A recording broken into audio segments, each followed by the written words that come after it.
Hi everyone, David Fazzino here, and welcome back to part two of the screencast on militarization. Pauline Lippmann, in her 2005 article, Educational Ethnography and the Politics of Globalization, War, and Resistance, discusses the impacts of these in relation to one another, particularly looking at schooling in the Chicago area.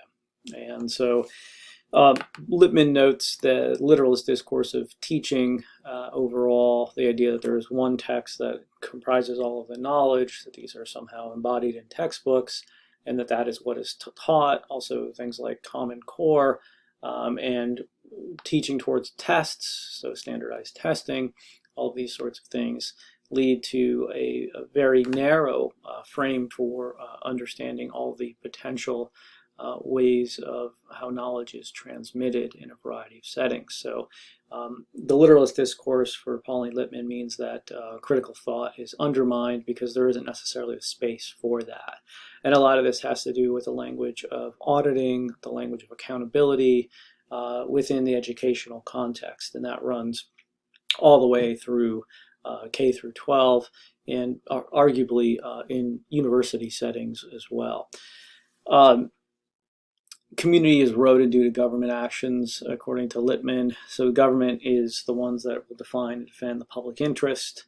And this idea that you have competition, proving your worth, and this overall leads to behaviors which are often self-serving and promoting suspicion and mistrust amongst individuals. And again, this is that accountability, who is to blame? Is it the students? Is it the teachers? Is it the parents? Is it the administrators?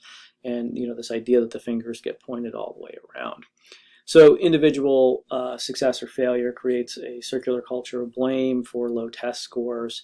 And again, Lippmann brings in how race as well as racial profiling come into play here in terms of educating children, maybe not directly in the classroom, but of course there's lots of classroom dynamics that are happening as well, but also how they are treated based on race and perceptions of race throughout their entire educational experience.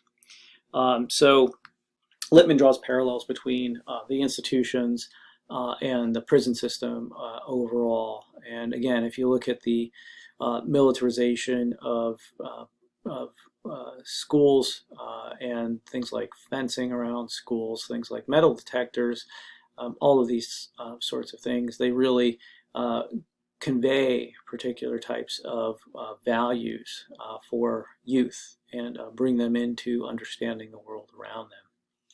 So Lippmann talks particularly about Chicago, and again, this piece was written in 2005. So there was this Chicago Renaissance 2010 program, which was being suggested through corporate and financial agenda to basically lead to the development, gentrification of Brownsville. And the Chicago Commercial Club of Chicago was involved in this, and again, instilling these business models. And much like the context of Hurricane Katrina, the idea was that those who were poor were demonized and needed to be displaced in order to, quote, clean up communities. This is very similar to what was the action taken by former Mayor Rudy Giuliani in New York City, where people who were homeless were moved out of Manhattan area. Also saw a taking apart of a lot of community garden spaces in New York City as a whole. Again, this idea that that the city itself is a metropole and that it exists for certain types of people with certain levels of consumption overall. The militarization takes many forms, including a regulation of youth of color. That is, that they need to be disciplined in order to be effective and contributing members of society. Militarized public high schools as well as public military schools. And again, here, the belief is that the urban youth of color must be highly regimented in order to be successful, in order to be disciplined. And we can see this disciplining taking many different types of forms. And for more on this, see Foucault's work on Discipline and Punish, which does frame a lot of the theoretical discussion in Lippmann as well as in other pieces as well. Beyond the school system, we have, of course, a remaking of public space in responses to terrorist events, and how this led to an increased acceptability of surveillance and surveillance technologies, particularly in New York City. Well, at least supposedly, right? Of course, there was some resistance to this as well. The Freedom Tower, which is now built and completed, we might look at the New York City skyline and look at the 1,776-foot tall Freedom Tower. Of course, the symbolism there in the name and the height, these types of things. The idea of rebuilding the World Trade Center post the 9/11 attacks, and of course, it could have been built in a number of different ways, and this was one of many different designs. There were some that had suggested that there was quite a bit of public of space that was available in Battery Park and Lower Manhattan for offices, and that this large structure did not necessarily need to be built to replace that office space. There was some concern amongst individuals living in the area too that this would become an obvious, as it is, of course, very symbolic, an obvious target for future terror attacks in New York City. What it also led to, of course, was an increase in surveillance. At 2,400 cameras, according to Cetha Lowe, in public spaces. This idea of business improvement districts, this idea of remaking the New York City and remaking the area through these efforts overall. And this, of course, goes to a broader discussion of the idea of how much individual rights matter in terms of the constitutionally protected rights of individuals versus public security. And of course, there's this tension again. How much does the public need to know, and how much should be known about individual members of the public in order to protect national security? And again, these are larger utilitarian type of arguments, the greatest good for the greatest number. And of course, this has had many critiques, particularly if you look at the literature surrounding the creation and evolving nature of the USA Patriot Act of 2001. And the acronym here is, of course, very symbolic as well: uniting and strengthening America, right, by providing appropriate tools required to intercept and obstruct terrorism. USA Patriot Act of 2001.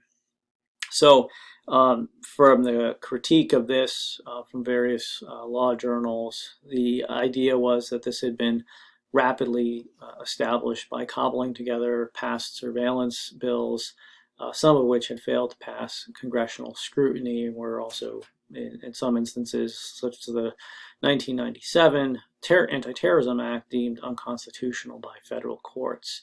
So the question really arises with how quickly Congress moved in response to the 9/11 attacks.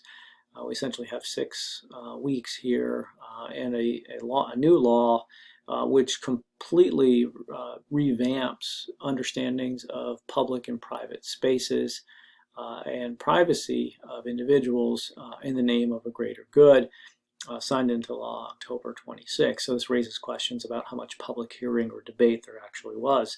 And amongst some commentators, in the context of legal commentators, they compare this to George Orwell's 1984. And if you want, you can go ahead and pause the video right here. This is an excerpt from the book showing that, this idea that Big Brother is watching you. To bring it around again, I hope to have provided in these 2 screencasts some fodder, so some ideas, as well as some examples to think about in terms of how military has shaped various aspects of life and how society's been organized around military ideals. We started the screencast off with a discussion of the extent of military spending, noting that the United States spends much more than any other country in terms of total amount and hence percentage of world total on military, but Saudi Arabia ranks #1 in terms of percentage in relation to GDP overall. We covered a number of different ethnographic examples from the United States, looking at Lutz's work, Kajihiro, Sita Low, and Pauline Littman. We also looked at within the military through Hawkins's work and considered a couple of ethnographic examples, one from Ethiopia and the history of villagization and resettlement, as well as the live fire exercise in Japan. Please do let me know, as always, if you have any questions by email. Thank you.